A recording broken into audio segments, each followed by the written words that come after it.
જંબુસર તાલુકામાં વરસાદ અને બલ્ક ડ્રગ પાર્કની કામગીરીથી પાકને ભારે નુકસાન, કોંગ્રેસે પ્રાંત અધિકારીને આવેદન આપ્યું।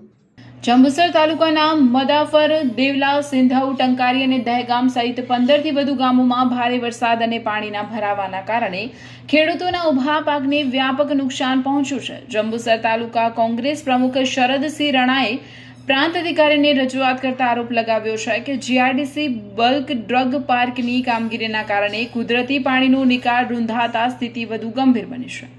કોંગ્રેસે તમામ અસરગ્રસ્ત ખેતરોનું તાત્કાલિક સ્થળ નિરીક્ષણ કરી નુકસાનીનું પંચનામું કરવા અને ખેડૂતોને યોગ્ય વળતર ચૂકવવાની માંગ કરી છે। આ અંગે મુખ્યમંત્રી અને કૃષિ સચિવને પણ નકલ રવાના કરવામાં આવ્યું છે। 15 થી વધુ ગામોમાં ભારે વરસાદથી ખેતીને વ્યાપક નુકસાન, વળતરની માંગ સાથે આવેદન। જંબુસર તાલુકાના મદાફર, દેવલા, સિંધવ, ટંકારી સહિતના ગામોમાં વરસાદી પાણી ભરાતા ઊભું પાક નાશ પામ્યો।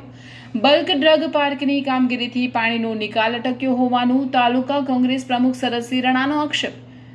તાત્કાલિક સ્થળ નિરીક્ષણ કરી પંચનામું કરવામાં આવે અને ખેડૂતોને સહાય ચૂકવાય। મુખ્યમંત્રી અને કૃષિ સચિવને પણ લેખિત રજૂઆત કરાઈ।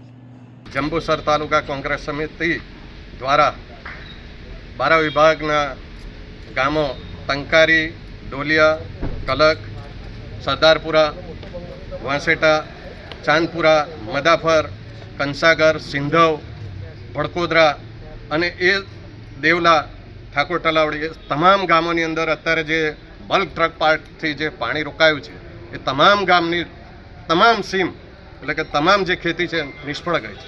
સરકારશ્રીને અમે આજે આવેદનપત્ર આપ્યું છે કે આની ખરેખર તપાસ કરાવો અને જે તે ખેડૂતોને જે નુકસાન થયું છે એ નુકસાનનું ભરપાઈ થાય એ માટે એક પેકેજ જાહેર કરી અને એ પેકેજ એમના સુધી પહોંચે એ અમે આજે આવેદનપત્ર આપ્યું છે।